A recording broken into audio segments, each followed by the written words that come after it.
Welcome back to the Simmons Podcast. If you are joining us for the first time, a warm thank you for dropping in, and I trust you'll find today's episode engaging and that it will entice you to become a regular listener. Join us as we dive into Valentine's Day.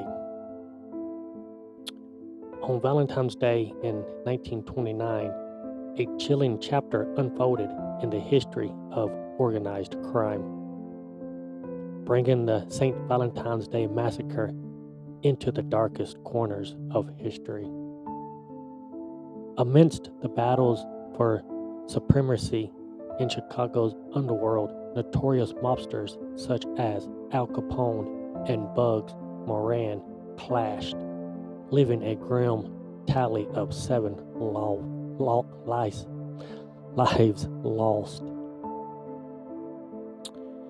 The scene was set in a nondescript garage nestled within Lincoln Park, where on that fateful morning in February 14th, 7 men, associates of Chicago's North Side Gang, met their demise.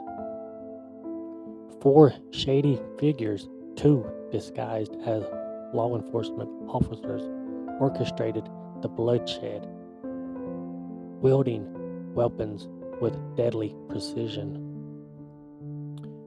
Fueled by the ruthless competition for control during the Prohibition era, the massacre bore the hallmarks of a power struggle between rival factions. The Irish North Siders, led by George Bugs Moran, and the Italian-dominated Chicago outfit headed by Al Capone. While the identity of the assailants remain shrouded in mystery, suspicions linger, imprimating former associates of Capone or even rogue elements within the Chicago Police Department seeking vengeance. As the clock struck 10:30 that morning, chaos erupted at the garage at 2122 North Clark Street as gunfire shredded the quiet neighborhood. Witnesses encountered the horrifying sight of men in police uniforms herding their victims out into the daylight, leaving behind a scene of carnage and horror. Though Capone himself was absent, speculation swirled regarding his involvement, fueled by the North Side Gang's hijacking of Capone's contraband whiskey shipments. Yet, amidst the chaos, a stroke of luck spared Moran and several of his associates as they narrowly escaped the clutches of death. Today, the site of the massacre has vanished, replaced by a parking lot, a stark reminder of what took place. Yet, fragments of that grim day endure, housed within the walls of the Mob Museum in Las Vegas, preserving the memory of those who fell victim to the brutality of organized crime.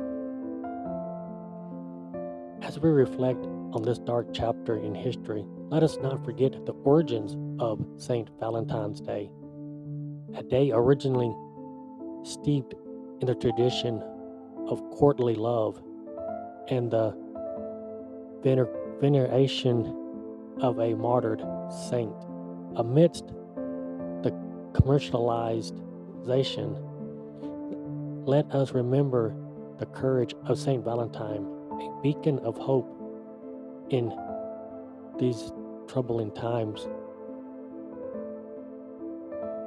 On this day, let us honor not only the memory of those lost in the St. Valentine's Day Massacre, but also the legacy of St. Valentine himself, a symbol of love, resilience, and defiance in the face of Trinity.